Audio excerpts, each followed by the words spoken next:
Vamos para os nossos painéis, então? Eu vou chamar aqui para a mesa o Marcelo Henrique.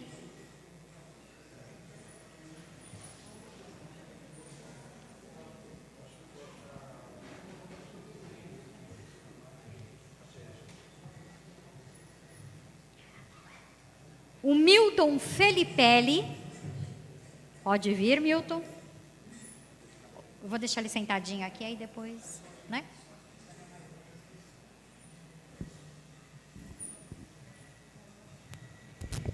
Vou chamar também, para mediar esse povo todo aí, o Nelson Santos. Ele é quem vai botar ordem na casa, né? Vai tentar. E o Edson. Quem é o Edson, né, gente?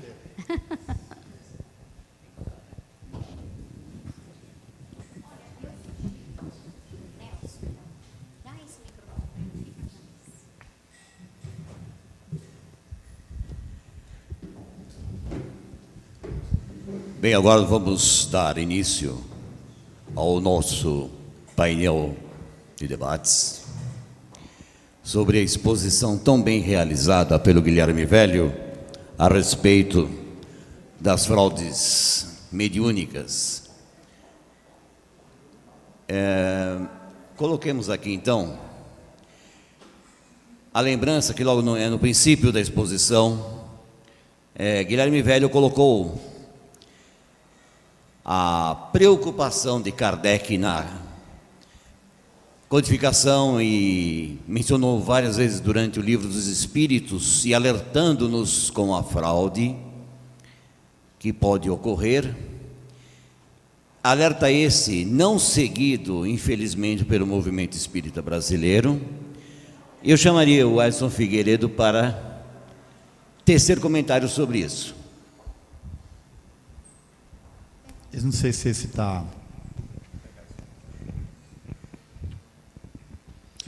Bom, infelizmente, é histórico, né? A forma como o Espiritismo veio para o Brasil, como ele se estabeleceu, é que propicia esse tipo de situação que nós estamos vivenciando hoje. Qualquer um que faça uma pesquisa, né, sobre a história, de que forma foi, as primeiras casas foram estatuídas, de que forma a FEB foi estatuída, o uso que se fez, né, de médiums, sem o devido cuidado, o uso que se fez de psicografias oriundas de um único médium para determinar e estabelecer coisas, crenças. Isso, infelizmente, é que fez com que, e faz, né, até hoje, que a gente vivencie esse tipo de situação. Eu, ouvindo o Guilherme, eu faço, às vezes, um questionamento da necessidade, de fato, disso. Ou seja, até que ponto o Espiritismo... E até uma questão que eu vou colocar, de repente, até para a gente debater, tá? Eu não tenho essa certeza. Por isso que eu estou colocando. Até que ponto o Espiritismo, ele precisa, de fato, de médiuns psicógrafos, né, para o consolo? E até que ponto a gente precisaria, talvez, desses médiuns psicógrafos para o estudo? Né? Porque é isso que eu acho que está faltando. Está faltando... Não que eu ache que o trabalho da Casa Espírita não seja... O que vem sendo feito hoje não é útil. Porque nós temos inúmeros espíritos que estão perturbados, né? Que precisam de orientação. Mas não é só isso. Está faltando, de fato, talvez as casas se predispuserem, né? Ou se colocarem na condição de criarem grupos de estudos. Eu venho pensando em fazer isso aqui no Manuel Bento, né? A gente sabe que tem algumas casas que fazem isso, até com evocações, mas são muito poucas. Então são algumas coisas que eu quero colocar aqui, para que a gente possa, de repente, até ouvir o Milton e o... Desculpa, o Nelson, se eu estou... Mas é uma colocação que me choca, essa de... Será que tem essa necessidade de fazer o consolo? Ou se é mais importante orientar e ensinar as pessoas a não precisarem desse consolo. Quer dizer, é basicamente isso.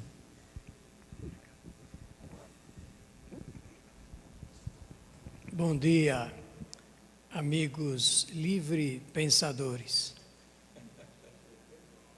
Será que somos livre pensadores mesmo? Bem, a proposta para examinarmos esse assunto, ela é muito interessante. Existe um axioma já antigo no meio espírita de que o espiritismo consola esclarecendo e esclarece consolando. Allan Kardec foi claro na sua proposta a respeito do conhecimento espírita. Só se conhece o espiritismo quando se estuda com seriedade a doutrina. Essa é a proposta de todos aqueles que conheceram a fundo a doutrina e se propuseram a realizar um trabalho de informação doutrinária, principalmente no Brasil, e também em Portugal, onde realmente tivemos a chance de experimentar a convivência com conhecedores da doutrina. Essa vontade das pessoas de tomarem contato com seus seres queridos através da mediunidade, isso está pululando com maior frequência agora, porque a mídia eletrônica divulgou isso com uma condição muito maior. Entretanto, meus amigos, temos que observar que todas as pessoas que procuram o consolo através de cartas psicografadas, se elas forem esclarecidas quanto ao contato que elas têm já com os espíritos familiares diariamente, porque a nossa doutrina, é por isso que tocamos no assunto do consolo através do esclarecimento, a nossa doutrina esclarece muito bem que quando nós colocamos o nosso corpo para repousar das energias gastas, o espírito se distancia do corpo físico e entra em contato com quem? Exatamente com espíritos desencarnados e também encarnados que estão fora do corpo. Mas as pessoas não sabem disso, não sabem. E por que não sabem? Porque não existe uma metodologia dentro da doutrina de estudo que possa permitir que um grande número de pessoas tomem contato com essa realidade. É a chamada realidade espiritual. E é para isso que o Espiritismo vem. O Espiritismo vem para explicar como funcionam as leis naturais e esse assunto ligado com o sono e o afastamento do espírito do corpo durante o estado de sono é um dos princípios da nossa doutrina. Mas o nosso povo ainda é muito jovem ainda, isso é um país que tem muito a fazer e muito a conhecer. Então aqui está tudo para ser feito ainda. Estamos vendo aí esses caminhos. O Guilherme veio testemunhar uma realidade que é evidente, mas que precisa de um pouco de cuidado para que ela se expresse, principalmente aqui no Brasil. Não vou ficar... Ele viajou para 7 países, né? 13 países. E, com certeza, eu acho que ele vai ter que fazer esse trabalho mais vezes aqui mesmo, porque é aqui que os maiores problemas espirituais residem. As pessoas, os que seguem, que vão à procura dos favores do centro espírita, fazem isto porque é a última instância. Passam por todas as outras seitas, filosofias, religiões, consultórios e vão bater na porta do centro espírita porque parece é o último lugar que pode lhes favorecer. Eu creio que, de início, é isso que eu tenho para falar a respeito dessa proposta apresentada pelo Figueiredo. A voz está cansada, viu, gente? Depois de 5.000 palestras. Marcelo, em contraponto ao colocado, e também adendo um pontinho a mais na história, existe um grande receio, até mesmo resistência, das casas espíritas montarem grupos de trabalho, grupos de estudo, que auxiliem, estudando profundamente livro a livro, obra a obra. E o pessoal tem o receio que isso envolva e deturpe a educação que o centro fornece. Eu encaro ao contrário. Por favor, sua opinião sobre isso também. Bom dia a todos. Satisfação recebê-los na nossa casa em São Paulo, o Manuel Bento. Satisfação tê-los nesse encontro de livre pensadores e poder chegar a várias partes do mundo através da nossa transmissão ao vivo. Satisfação estar com o Milton, companheiro de longa data da nossa Associação Brasileira de Divulgadores do Espiritismo, com o Edson, nosso anfitrião, com o Nelson, essa aquisição muito venturosa do nosso grupo, esse vozeirão que encanta e seduz as plateias e que vai ser utilizado pelo nosso ECK com propriedade daqui para diante. Cumprimentar o nosso Guilherme. É a primeira vez que estamos fisicamente juntos nessa encarnação, Guilherme, mas a nossa história já vem de longa data.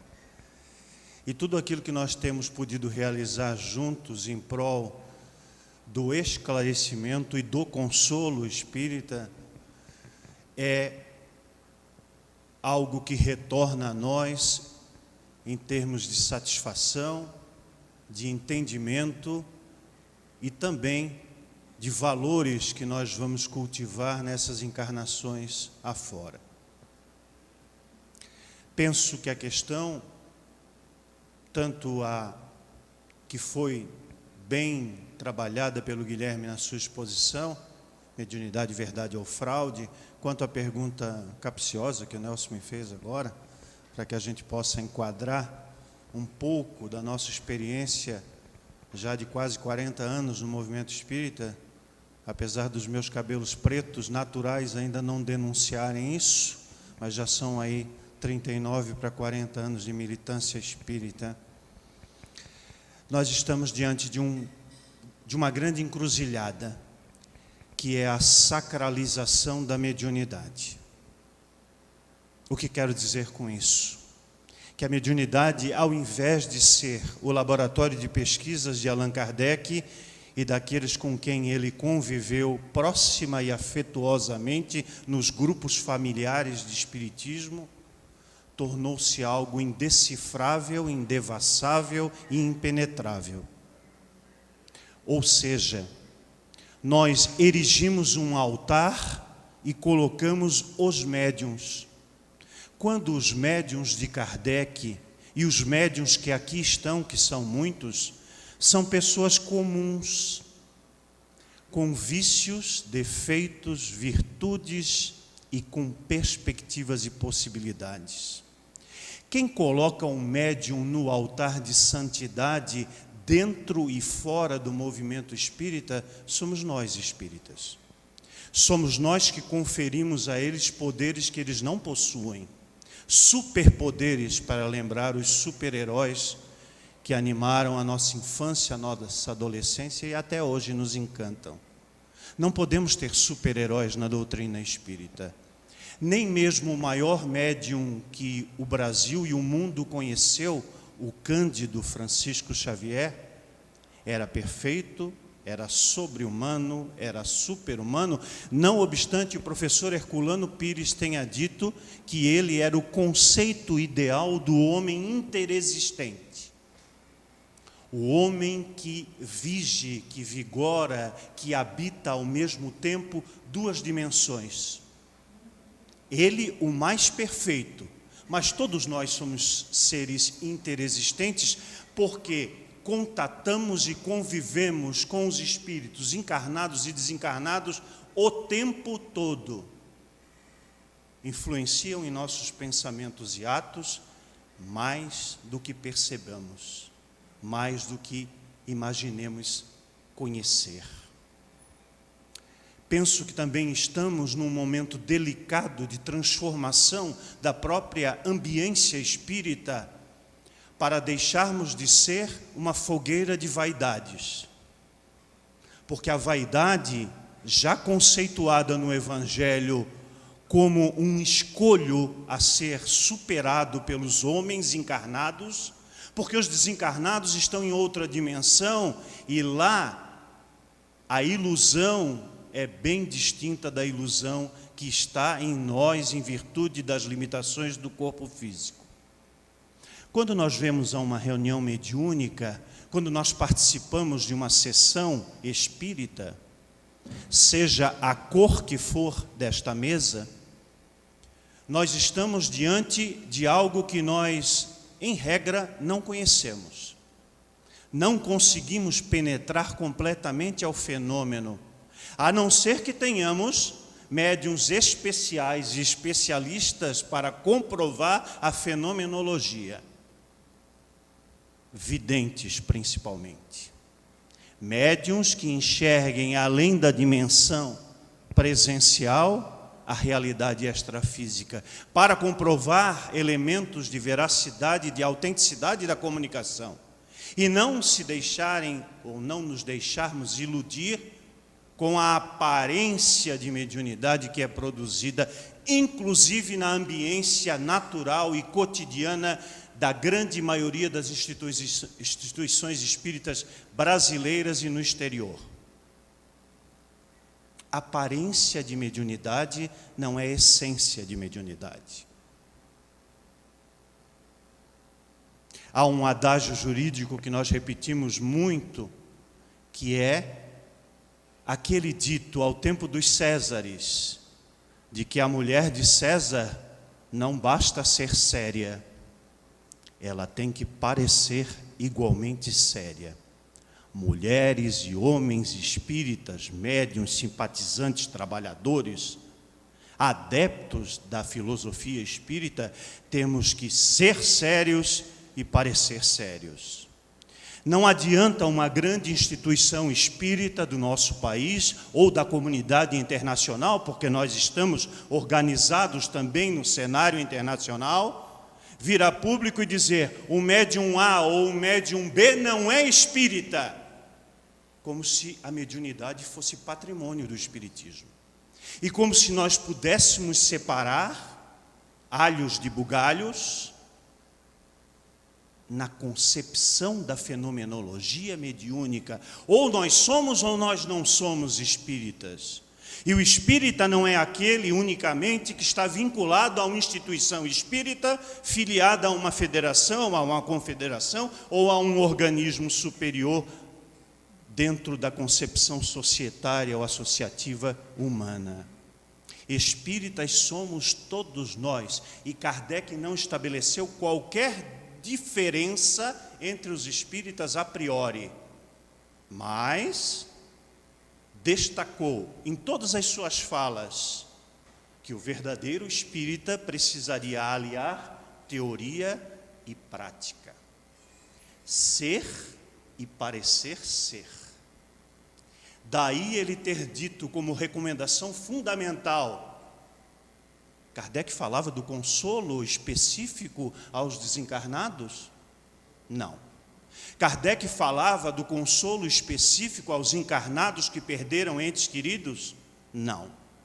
Falava no genérico. A aplicação dos seus ensinamentos e orientações pode atender um desencarnado que esteja aparentemente perdido na erraticidade e orientá-lo e esclarecê-lo. Não obstante, Milton, Edson, Nelson, companheiros, nós sabemos que do lado de lá há emissários de luz, espíritos superiores, com muito mais cabedal e muito mais autoridade moral para esclarecer tais desencarnados. Mas que a mesa mediúnica, a reunião mediúnica, a sessão de psicografia pública operam também como um lugar de aprendizagem para todos nós encarnados.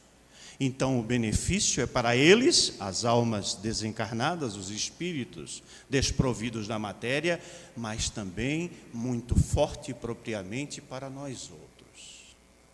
Kardec então faz duas recomendações: que se façam estudos sérios sobre o Espiritismo. E aí está englobada a porção mediúnica, a ciência de Kardec, o laboratório experimental de Rivail e de todos nós, mas também o estudo filosófico com consequências morais, que nós preferimos, na ambiência espírita tradicional, chamarmos de religião espírita ou filosofia religiosa. Não há problema em assim determinarmos ou denominarmos. Problema algum.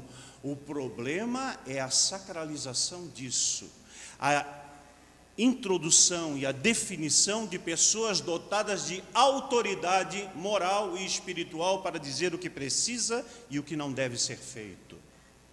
Quando Kardec nos apresentou uma doutrina de livre pensamento, de livre convicção e de livre ação.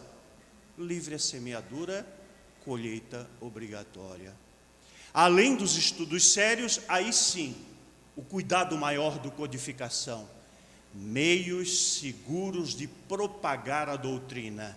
Então, se temos um médium que pratica crimes, fraudes, e que se coloca como intérprete da espiritualidade, todos nós que defendemos o espiritismo legítimo, verdadeiro de Kardec, temos que nos posicionar. Não podemos ser omissos. Nos posicionar não significa que nós vamos empreender uma verdadeira caça às bruxas, que vamos perseguir pessoas, que vamos praticar a intolerância religiosa ou filosófica. Mas em toda e qualquer situação que haja um fenômeno mediúnico, que haja uma situação de intercâmbio entre vivos e mortos, nós apresentarmos a verdade espírita, que é a verdade de Kardec.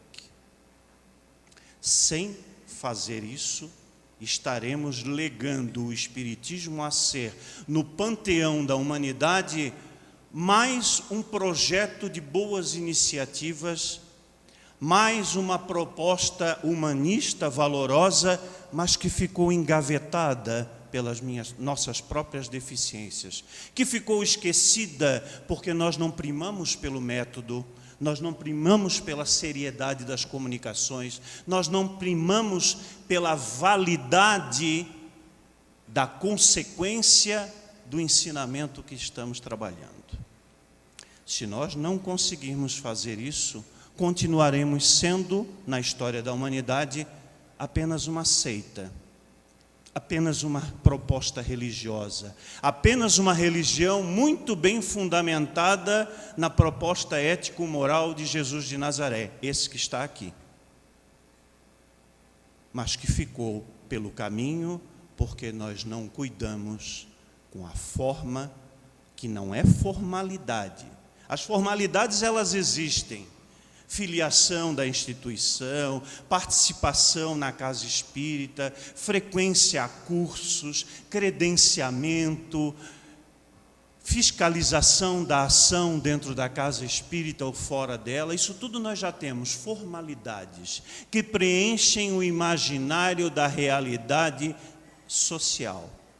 mas que não alcançam lá na frente o objetivo maior, que é esclarecer e consolar. Edson, com toda a eloquência do nosso querido Marcelo Henrique, e mediante tudo aquilo que ele expôs, quais seriam as metas, em sua opinião, quais seriam os objetivos para que nós evitássemos a fraude, principalmente dentro da casa espírita, e assim, através da casa espírita, ampliar-se o ambiente? Bom, eu acho que em primeiro lugar é o estudo. Se você não focar no estudo, não preparar o médium, e esse médium, ele não tiver a consciência, né, de que ele é só um instrumento, e ele não tiver a consciência de que ele não pode usar a mediunidade para se locupletar ou, sei lá, para aparecer, né? Há um certo tempo aqui no Manuel Bento, me permitam contar um pouco isso, porque eu acho que para ilustrar o que eu quero dizer. Até uns 30 anos atrás, mais ou menos, aqui no Manuel Bento você tinha o trabalho do fulano, o trabalho do ciclano, o trabalho do beltrano. E muitas casas espíritas, né, se fundaram nessa situação, nessa condição de ter um médium que tinha lá a sua característica mediúnica, e ele acabava dirigindo um trabalho, depois tinha o outro. Então você criava aí o personalismo, você tinha o personalismo na figura do médium. Quando nós entendemos que a doutrina ela tem que ser despersonalizada, dentro daquilo que o Guilherme até apresentou, e que todos aqui já falaram, que o Kardec não exaltava os médiuns, né? Nós aqui fizemos uma coisa diferente.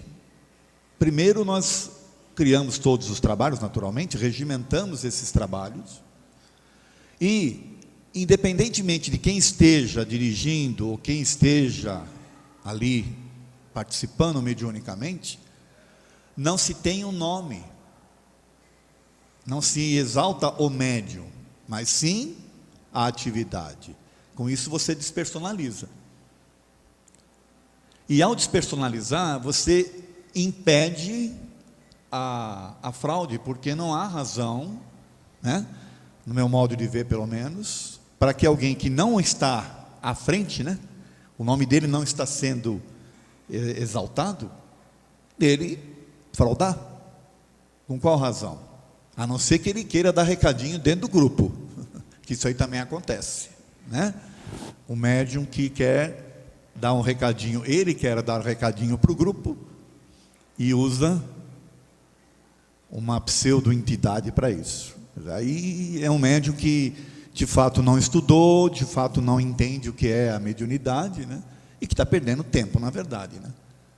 O dele e do grupo, né? Está se enganando, na verdade. Então, na minha forma de entender, é isso, é despersonalizar, e é você dar condição de fato estudar, né, a doutrina, principalmente o livro dos médiuns, que é o que o Guilherme já colocou aqui, que foi esquecido, né? Muita gente acha que boa parte do livro dos médiuns está ultrapassado, em função de que muitos dos médiuns que o Kardec pôde observar, já a gente não tem hoje em dia. Mas será que a gente não tem hoje em dia porque a gente deixou de observá-los? Será que eles realmente de fato não existem e nós aqui não estamos enxergando? Então, basicamente é isso. Eu acho que a despersonalização do médium, em qualquer casa espírita, é um tremendo de um caminho para evitar a fraude, porque não há razão para que ela aconteça. Tá? Corroborando com o que o Edson disse sobre os cuidados para a desmistificação do médium, mas colocando um pouco de lenha na fogueira, eu vou pedir a opinião do Milton sobre isso. A psicografia não facilitaria em muito o estudo na casa espírita, e ela também não seria uma ferramenta para a fraude?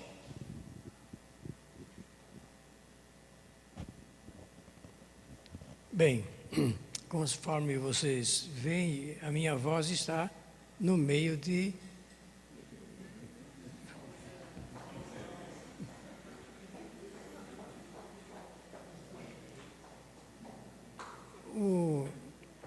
a fraude é sempre do médium, a mistificação pode ser dos espíritos, né? Espíritos mistificadores e médiums que criam a fraude.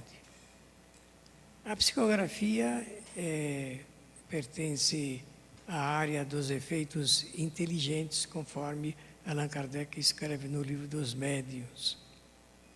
A outra área pertence à dos efeitos físicos, que não deixa de ser também inteligente, né? Então, a psicografia está ao lado de outras atividades mediúnicas que estabelecem um processo inteligente de comunicação. Agora, o principal mesmo, Nelson, Marcelo e Edson, é a necessidade do estudo sério na casa espírita. A prioridade no centro espírita não é a atividade mediúnica propriamente dita. A prioridade no centro é o conhecimento da doutrina espírita. E isto é tão sólido que Allan Kardec teve a coragem de dizer que se o centro espírita não tivesse nenhum médium, nenhuma comunicação mediúnica, ainda assim o centro teria muito que fazer, porque teria que conhecer a doutrina espírita. O conhecimento dos princípios fundamentais do espiritismo, e são 14, segundo o que pudemos alcançar, isso é prioritário. As pessoas precisam se tornar espíritas convictas. Mesmo dentro do quadro de livre pensadores, eu dificilmente encontro espíritas que sejam totalmente convictos, que tenham estudado todas as obras de Allan Kardec. Esse assunto, despertado pelo Marcelo e também pelo Edson, ligado ao endeusamento de médiuns, o nosso amigo Guilherme, velho, é interessante, um moço com o nome de velho, né? Ele apontou como... dá a impressão que ele fez um destaque em torno do Chico Xavier, como se o Chico realmente não tivesse defeitos do ponto de vista da mediunidade. Muitas informações nos livros do Chico também são passíveis de debates doutrinários. E nós temos que verificar que ele foi mais um médium. É claro que, se colocado à frente do que nós vemos aí nessa selva de misticismo, esoterismo que o movimento está comportando, nós vamos ter que alinhar considerações que permitam realmente um esclarecimento maior. E no movimento espírita, eu penso que o que está faltando realmente é o estudo sério da doutrina espírita, para que todos esses perigos assinalados na manhã de hoje, nós estaremos defendidos por conta de um esclarecimento maior. Mas esse esclarecimento maior não existe, propriamente dito, nos 35 mil centros espíritas que existem no Brasil. Marcelo, a respeito da posição do Milton Felipe, ela é muito bem feita. Ele deixou assim escapar certo cuidado com algumas obras mediúnicas. Eu gostaria que você colocasse sobre isso a sua posição, o seu entendimento. Pois não. Realmente faltou essa minha informação, viu, Marcelo? Desculpe. Todos os livros, e eu me coloco também como autor, é uma contribuição pessoal. Os livros que foram publicados através do Chico emitem as opiniões pessoais, individuais dos seus autores, que são os espíritos. Não é isso? Então, o cuidado que nós temos que ter, essa sacralização apresentada pelo Marcelo, realmente é um endeusamento, é mediulatria, é muito grande aqui no Brasil. Isso nos coloca num caminho essencialmente perigoso, porque dá a impressão que esses médiuns de maior destaque, realmente em torno deles existe uma aura mágica de total confiança, e não é bem assim. Por favor, Marcelo. Os que têm mais de 30 na plateia vão lembrar de uma propaganda de biscoito. Eu não vou dizer o nome da marca porque eu não estou ganhando, o GEMB não está ganhando nada para esse merchandising gratuito, né? Essa aí mesmo. Vende mais porque é fresquinho ou é fresquinho porque vende mais? Esse é o retrato do movimento espírita em relação às obras, os médiuns e os espíritos que se manifestam em instituições e sessões mediúnicas. O que é que nós queremos ouvir? O que é que nos satisfaz? O que é que nós procuramos? Que tipo de informação nós queremos? O que vamos fazer com essa informação? Então, a culpa não é do médium que frauda a psicografia. Claro, ele é um instrumento, diria o Evangelho segundo o Espiritismo, é o escândalo necessário, mas ai de quem porvenha o escândalo, teria dito esse homem. Nesse processo, somos nós que santificamos, divinizamos e estatuímos os tais altares que falei há pouco e colocamos médiuns, dirigentes, palestrantes, coordenadores de grupos virtuais e os espíritos. Certo dia, nós estávamos debatendo justamente a questão da produção mediúnica de Chico Xavier. E todas as vezes que nós fazemos qualquer crítica fundamentada em Kardec a um trecho, a um capítulo, a uma afirmação de um espírito, vem nos dizer, vem nos atacar as pedras que atacaram em você, dizendo que nós estamos atacando a ilibada moral do médium queridíssimo que eu conheci pessoalmente, Chico Xavier. Não estamos. O próprio Chico disse: analisai as minhas produções, os meus livros, as psicografias. Em caso de dúvida, diz ele que era orientação de Emmanuel, o seu principal mentor. Em caso de dúvida, fique com Kardec. O que fizemos nós?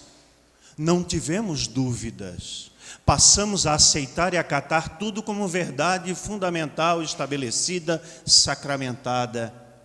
Abandonamos o processo de exame das psicografias ou das mensagens mediúnicas, baseado em 2 critérios. Primeiro, a ideia da perfectibilidade dos espíritos. O médium Chico Xavier não ficou com 1 centavo dos mais de 450 livros que ele psicografou. É verdade. Verdade verdadeira. Todos os valores arrecadados pelas inúmeras, mais de 30 editoras espíritas no Brasil, estou falando só das brasileiras, que publicaram os livros ou republicaram excertos, coletâneas, nenhum desse recurso ficou com Chico, com a família do Chico ou com quem quer que seja ligado ao Chico. Sempre foram para as obras assistenciais e as obras das casas e instituições que até espíritas não eram. Ele ajudou muitas instituições que também não eram espíritas, com a renda, com os direitos autorais das obras.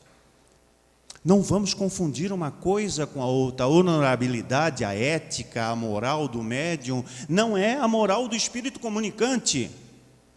Então eu pego Padre Manuel da Nóbrega, conhecido no meio espírita como Emanuel com 2 M's.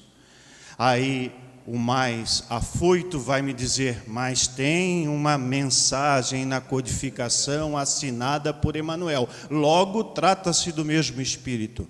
Será? É mesmo? É verdade? Alguém já comparou os estilos? Alguém tem o texto original da psicografia do Chico e do médium não identificado? Como é que Kardec identificava os médiums na produção mediúnica, principalmente na Revista Espírita? Médium senhor E, médium senhora A. Né? Não dando prestígio algum ao fato do instrumento da produção mediúnica. E o que fizemos nós, espíritas brasileiros, espíritas do século XXI, damos mais valor, mais importância, mais crédito ao médium do que ao espírito. Ah, foi o fulano, mas o fulano é embaixador da paz. O fulano tem uma folha de serviços prestados. A obra assistencial do Beltrano é magnífica. Não é isso que está em vigência ou em vigor. Não é isso que Allan Kardec, vivo fosse, encarnado fosse, vivo ele é, né? Encarnado fosse, faria. Ele não iria se surpreender nem pela identidade do médium, nem pela assinatura da mensagem, nem pelo local onde a comunicação foi produzida. Iria analisar a essência da mensagem. E o que fizemos nós?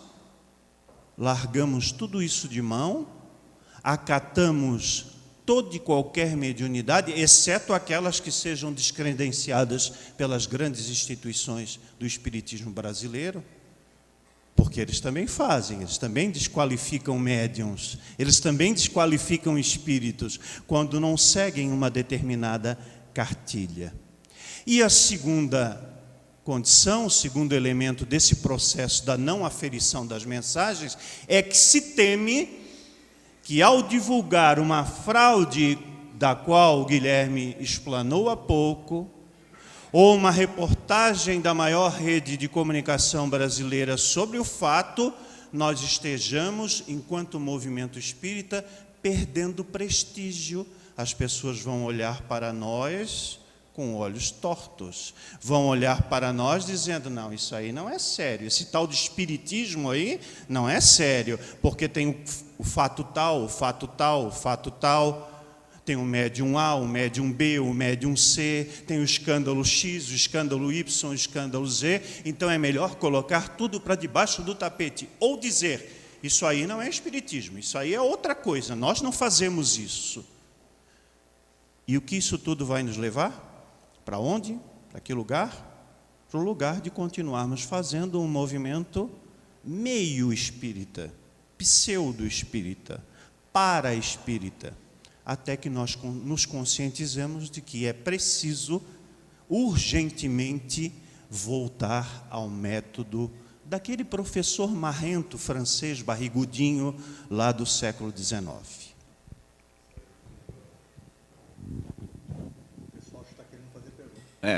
Então vamos abrir aos nossos convidados, participantes, que queiram fazer algumas perguntas, por favor.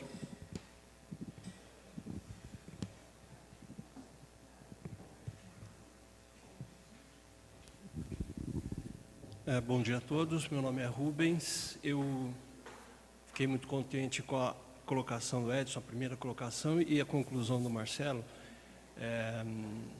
Eu queria saber se nós aqui não estamos muito preocupados em focar a produção e não a demanda.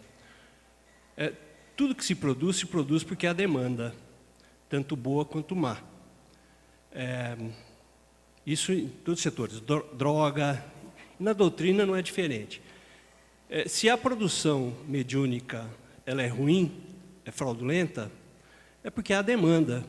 Se nós não deveríamos atacar a demanda, esclarecer o consumidor, que somos nós, espíritas, né, com relação a essa produção, que a partir do momento que não, os espíritos estiverem esclarecidos, a demanda dessas obras fraudulentas deixa de existir. Eu gostaria de saber a opinião de vocês sobre isso. Posso começar ou não?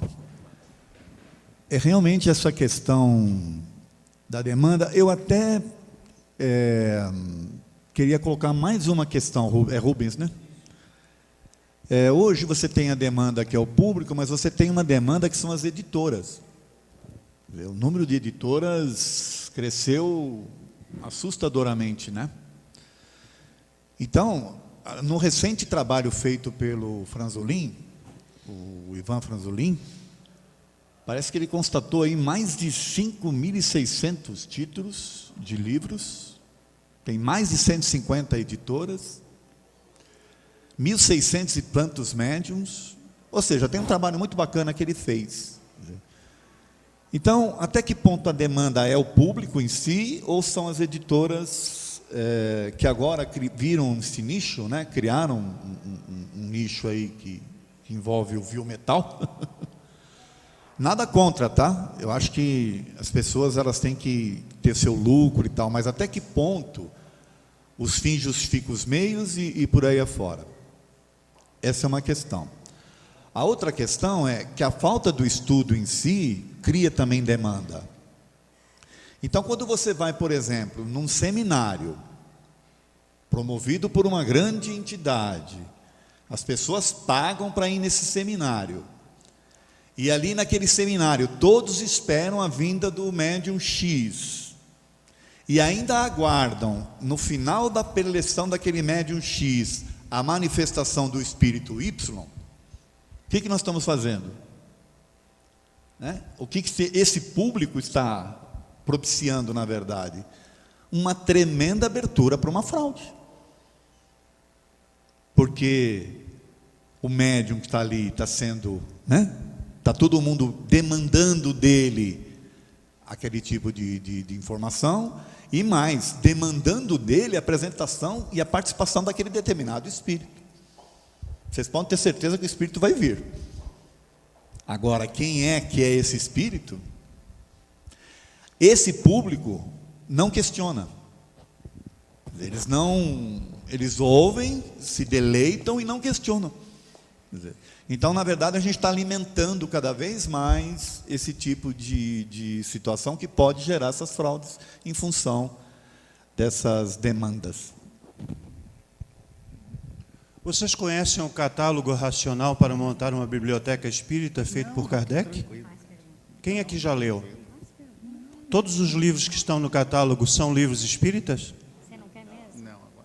Primeiro ponto. A literatura é espiritualista. Como foram espiritualistas todas as manifestações de espíritos ou sobre os espíritos na história da humanidade? Além dos livros, temos hoje atualmente mais 2 nichos de mercado ou 2 filões muito interessantes. Peças de teatro, adaptações grande parte de romances espíritas ou de histórias vinculadas ao espiritismo, e filmes nacionais ou estrangeiros sobre espiritualidade. Qual é o problema disso? Nenhum. Quais são os públicos desses livros, desses filmes, dessas peças? Todos são espíritas? De que tipo? Quantos tipos de espírita Kardec classificou em suas obras? Para pontuar ao final, o espírita verdadeiro, que ele também chamou pela liberdade de pensar que ele tinha, pela formação que ele teve, principalmente protestante, em função dos estudos que empreendeu com Pestalozzi, a pedagogia de Pestalozzi, verdadeiro espírita ou espírita cristão, que ele considerou como sinônimos. Esse seria aquele que estaria na condição de superioridade, não por eleição, mas por convicção e prática. Nós atendemos a muitos públicos, gente. O problema não está no romance psicografado. O problema não está na peça de teatro. O problema não está no filme. Eu, por exemplo, adorei Kardec por trás do nome, porque eu enxerguei o homem atrás do mito, porque nós espíritas também transformamos Kardec num mito, Kardec no infalível homem que codificou a obra dos espíritos. Ao mesmo tempo, nós deificamos Kardec e nós restringimos o seu papel e a sua importância, transformando-o num mero secretário que transcreveu as psicografias. Não. O problema está em nós. Claro que a demanda, como foi perguntado, ela é importante para mostrar, há um interesse em conhecer o mundo espiritual, as verdades espirituais. E as verdades, disse Jesus de Nazaré, são como o vento, e o vento sopra onde quer. A interpretação sobre o vento, o quadrante de onde ele vem, para onde ele vai, quais são os efeitos, se serão efeitos devastadores ou efeitos tranquilizadores, somos nós, o público, é que vamos definir. Eu, particularmente, leio de tudo, espírita e não espírita, e retenho a melhor parte.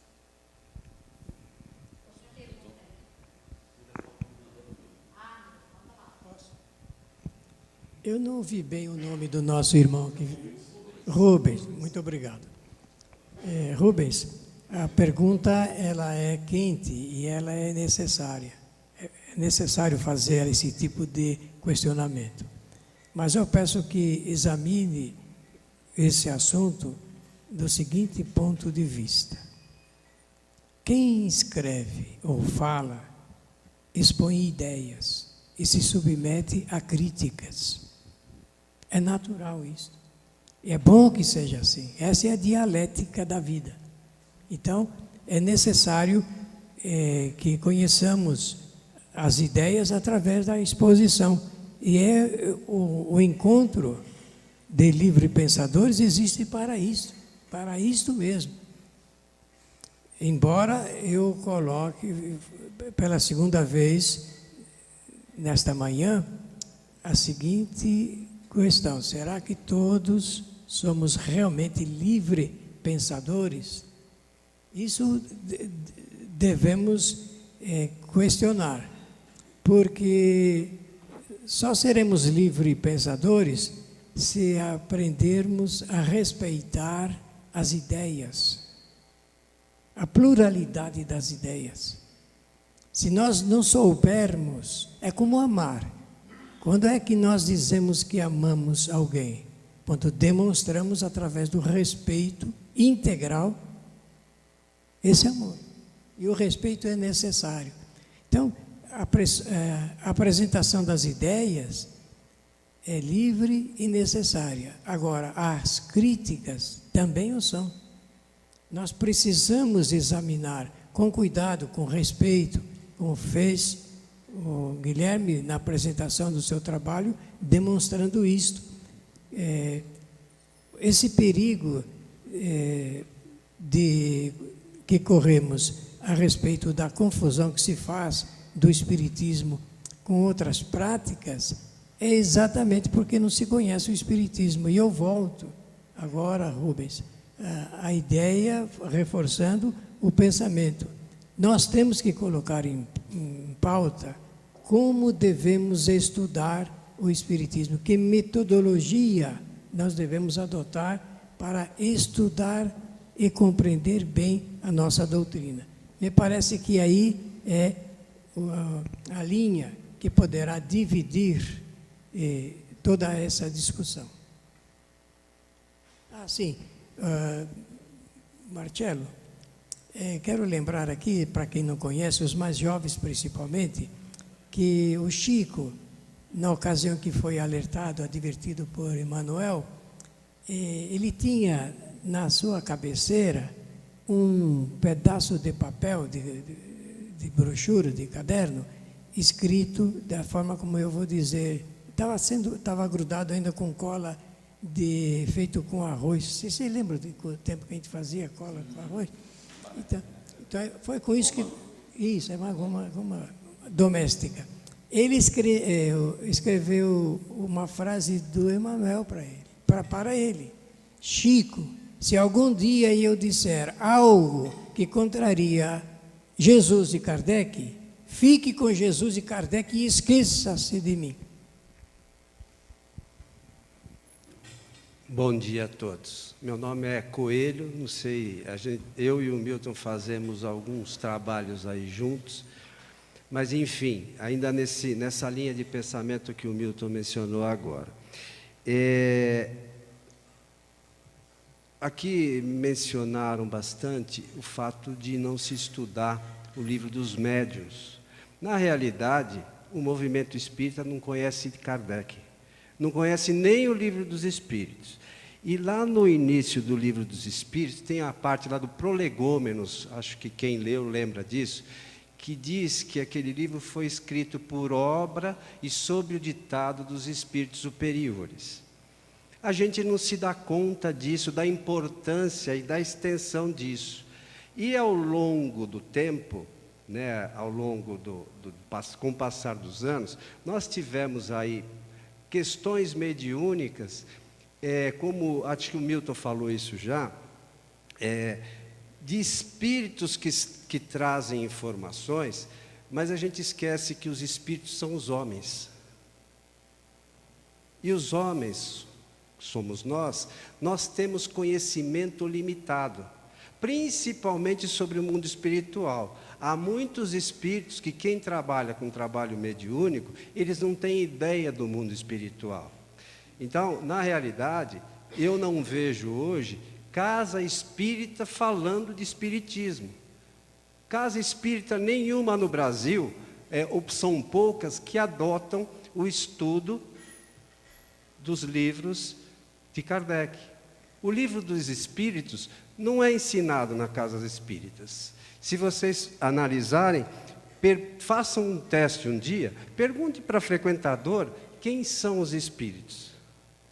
Boa parte deles, eles não sabem que eles fazem parte desse grupo. Então eu gostaria de saber o que vocês pensam sobre isso.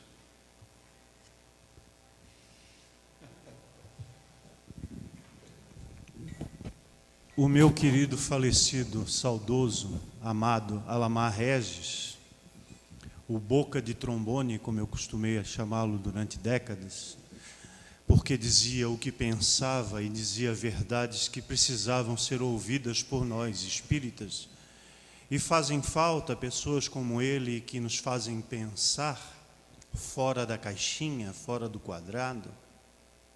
Dizia que não existe espiritismo sem espíritos. Se referindo ao mundo espiritual, se referindo à mediunidade de comunicação, ou à comunicabilidade entre os espíritos, que é princípio fundamental da doutrina espírita. Ocorre que nós, pela postura de santificação e deificação dos homens ou dos espíritos, atribuímos essa condição diferenciada para tais entidades.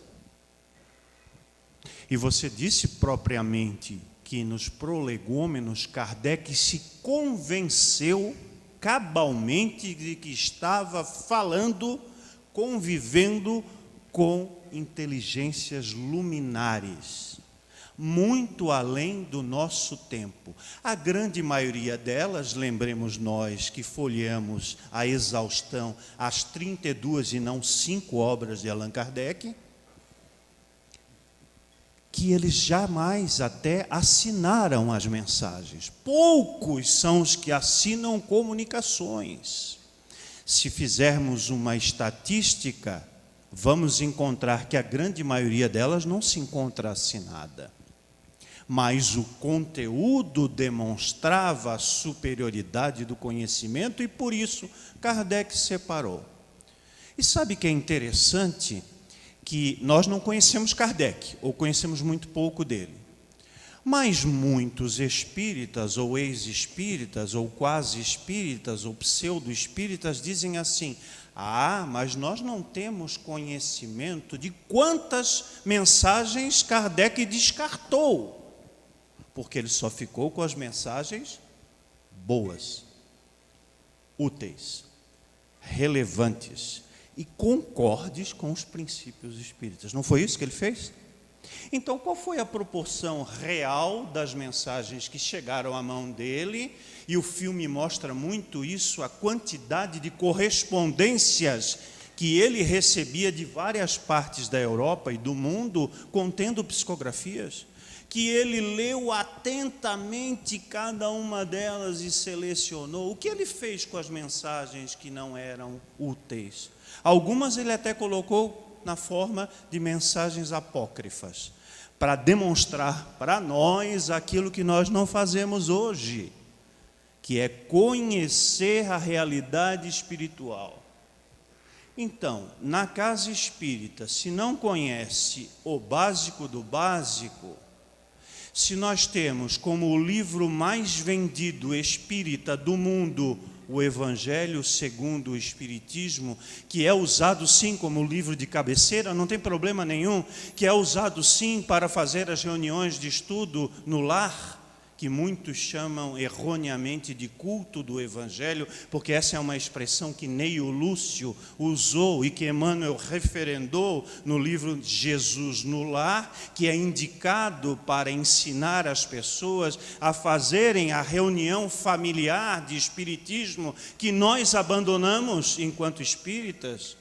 Porque o familiar não está vinculado ao local, a minha casa, a sua casa, a casa do outro. O familiar quer dizer, na acepção verdadeira da palavra, que nós somos uma família, que nós temos afinidades de propósitos, que nós nos respeitamos nas nossas diferenças e que nós cultivamos as nossas coincidências.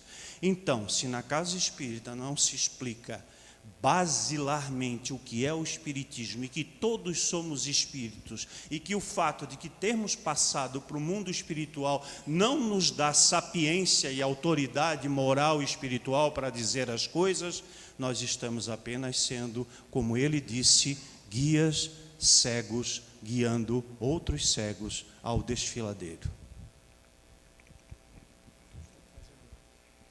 Kardec escreveu o seguinte: a minha primeira descoberta foi de que os espíritos nada mais eram do que os homens que viveram na Terra e que, portanto, não poderiam saber tudo. Ele escreveu isto. Então, nós, em função disso, precisamos de maior conhecimento para extrair conhecimentos novos a respeito dessa matéria. E o perigo está no endeusamento de pessoas e espíritos. Esse é o grave perigo. Não existem espíritos que sabem tudo, não existem homens que sabem tudo, mas nós devemos saber exatamente onde colocá-los e extrair para nós o conhecimento necessário, a fim de que melhoremos um pouco o padrão de trabalho, de atividades do chamado movimento espírita. Às vezes dá a impressão, é só impressão, viu, meus amigos?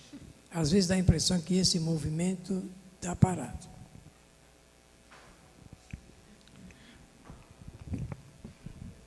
Está parado.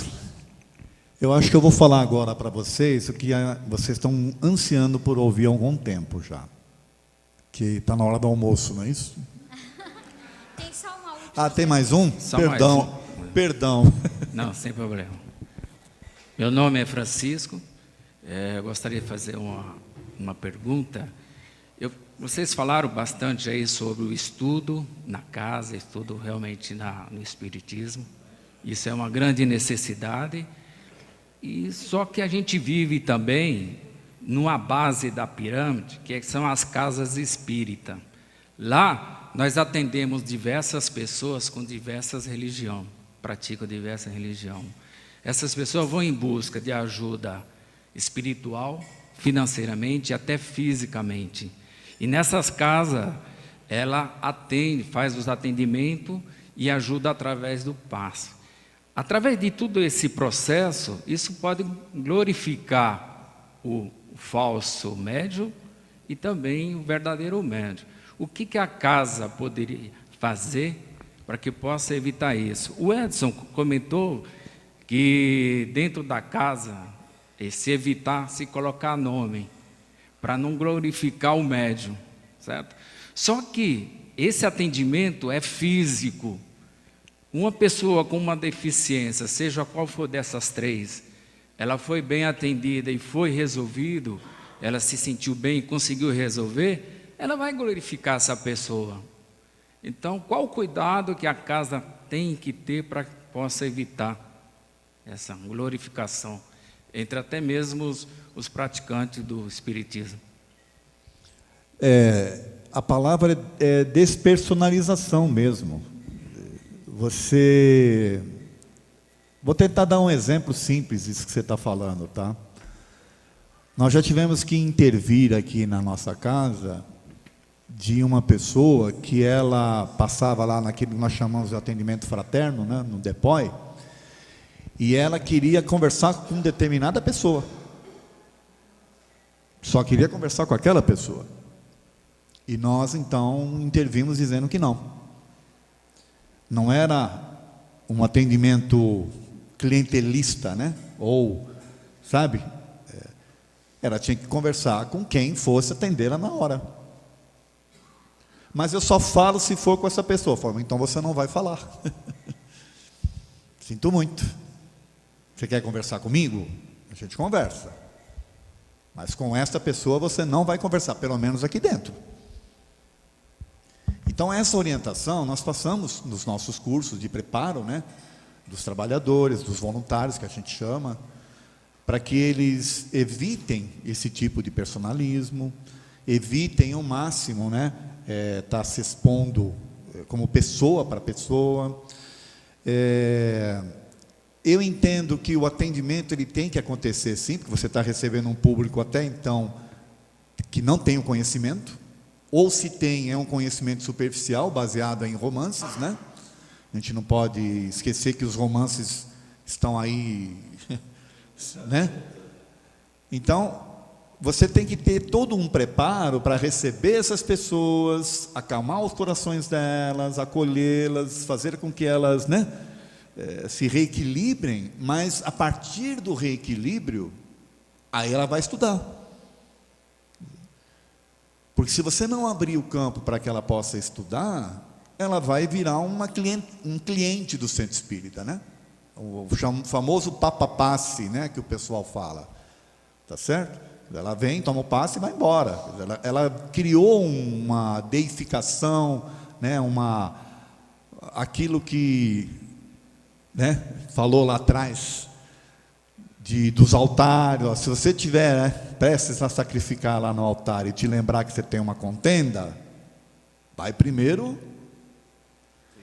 né? Quer dizer, o altar é o de menos.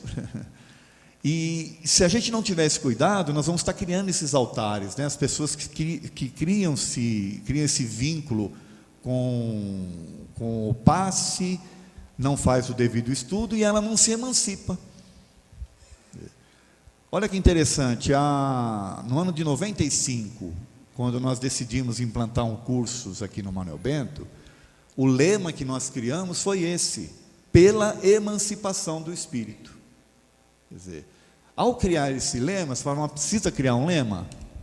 Talvez não, mas só que quando você coloca esse lema e todo mundo passa os voluntários, as pessoas que vão, elas têm esse lema na mente, pela emancipação do espírito, você cria toda uma condição até atmosférica, né, de energia e tal, para que você consiga implantar algo assim. Então o lema hoje nosso é esse: emancipar o espírito. Se nós estamos conseguindo, eu não sei, mas a gente está tentando. A gente está caminhando. Nesse sentido, você dá primeiro o acolhimento, depois você equilibra a pessoa e aí você coloca ela para estudar, para que ela possa se emancipar. Assim a gente contribui com a sociedade, entende? A gente contribui com levar o espiritismo para fora, né? Quer falar, Marcelo? O seu nome qual é? Francisco. Francisco, nós não temos fórmula, infelizmente, ou felizmente, porque aí também nos abre um leque de possibilidades. Eu queria ter condições de te dizer, nessa circunstância faça isso. Mas será que seria o mais adequado? Ou a situação em si, vivenciada por você, na casa que você ama, no trabalho ao qual você se dedica, permite diversas formas de atacar o problema, de equacionar a questão. O Edson já colocou, a doutrina espírita é uma proposta de libertação. Conhecereis a verdade e ela, a verdade e nada mais, te fará liberto. O Magrão dizia isso. Eu chamo ele de Magrão. E sou criticado por acharem que eu estou faltando com respeito com o querido Jesus. Até porque a gente não sabe se ele era gordo. Até não sabemos qual é a feição dele, porque nos pintaram no Renascimento que ele era um loiro de cabelos em caramelo, barba caramela, assim, né? Aquela feição maravilhosa, e agora disseram para a gente que ele é mais oriental, mais escuro, né? Enfim, não importa como ele seja, importa é o que ele fez e o que ele disse. Lá em Santa Catarina, lá em Florianópolis, tem uma casa espírita que eu amo muito. Eu fui forjado nela. Lá eu desenvolvi a minha mediunidade. Com 13 anos de idade eu estava em mesa mediúnica. Um horror, um escândalo para a época e até para hoje, né? Como se um adolescente, que eu era, não pudesse ter mediunidade a ser educada e não desenvolvida, porque não se desenvolve mediunicamente ninguém, porque as faculdades pertencem a todos nós, elas estão latentes e todos somos médiuns, mesmo que ao contrário o senso alguém diga que não, porque a intuição é uma das formas mais características da mediunidade, está presente em todos nós. As outras nos vêm por acréscimo. Mas lá em Florianópolis tem uma casa e lá tem uma senhora dos seus 65 anos de idade que me ama de paixão, não pode me ver. Quando sou eu que vou fazer a palestra, ela fica exultante, os olhinhos saltam. Não que eu seja melhor do que ninguém, não que a minha palestra seja melhor ou pior do que qualquer outra, mas ela gosta, simplesmente gosta. E quando termina a palestra, ela vem correndo e me dá um abraço, muito apertado. E eu, como sou sensitivo, percebo que as minhas energias, as melhores, estão indo. Como ele disse, no meio da multidão, quem foi que me tocou? E a mulher saiu curada. Então isso nos mostra as carências humanas. A carência daquela senhora, muito querida, a quem eu mando meu abraço fraterno, é essa, a de me abraçar. A carência dessa pessoa ao qual o Senhor está se referindo, ao qual você está se referindo, pode ser falar com aquela determinada pessoa, porque aquela determinada pessoa enxerga o problema dela e apresenta uma solução factível. Então o problema não está aí. O problema é na personificação do bem, da cura, do atendimento em A e não em B. Portanto, lá em Santa Catarina também, nós temos problemas sérios, seríssimos, dos consultórios de assistência fraterna, dos quais já resultaram vários processos, sabe, Guilherme? Processos judiciais por assédio sexual. Várias moças já foram, infelizmente, engravidadas por médiuns, por consulentes, por doutrinadores da casa espírita, e tudo isso se dá em função das carências humanas. Para que o fato se consume, é preciso ter duas pessoas encarnadas, no mínimo, Então, o que a gente recomenda nessas situações é que nunca se faça o atendimento tete a tete entre o especialista da casa espírita, porque nós somos especialistas sim, nós detemos um conhecimento que não é um conhecimento que está na prateleira do supermercado. Nós devemos ter nos preparado adequadamente para dar aquele tipo de atendimento, aquele consolo, aquela orientação, aquele estudo. Essa é a situação ideal. E aquele que vai receber, aquele que está procurando, aquele que tem a carência, a necessidade, nunca fazer a dois, sempre com mais uma terceira ou uma quarta pessoa, para evitar justamente essa situação que a carência pode determinar e que a esperteza, infelizmente, também se aproveita da ocasião. E que nós tenhamos sempre em mente que somos instrumentos, jamais somos os atores principais desse processo.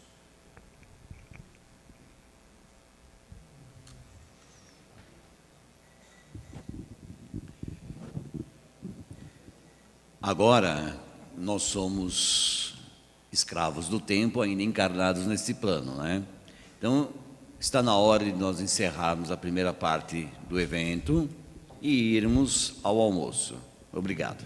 Antes de terminar, haha, vocês pensaram que já iam sair correndo para bater o rango, né? Mas não. Antes eu preciso agradecer a presença dessas pessoas ilustres que estiveram aqui na nossa primeira parte do nosso encontro.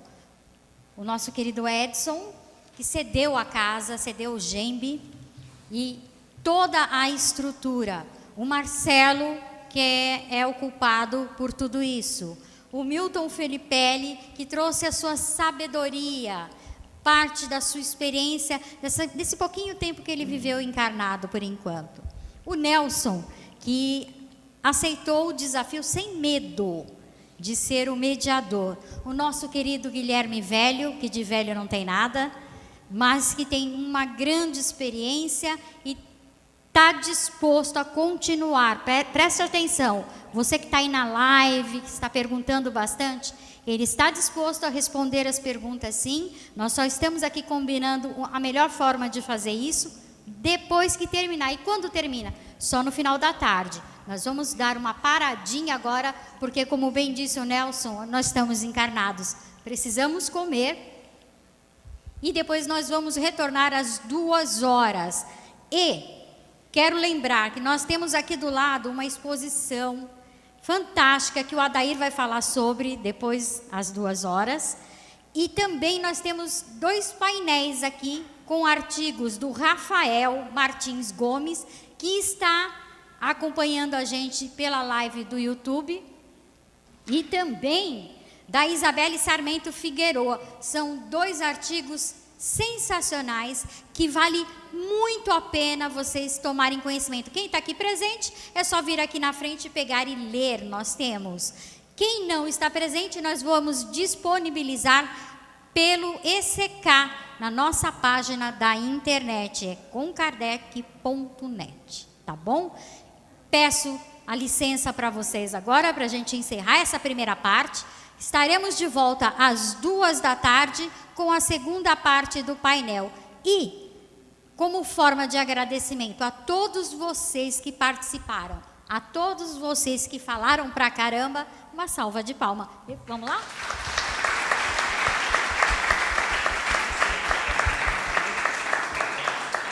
Quem quiser tirar foto com a gente, vem aqui que a gente tira uma fotona.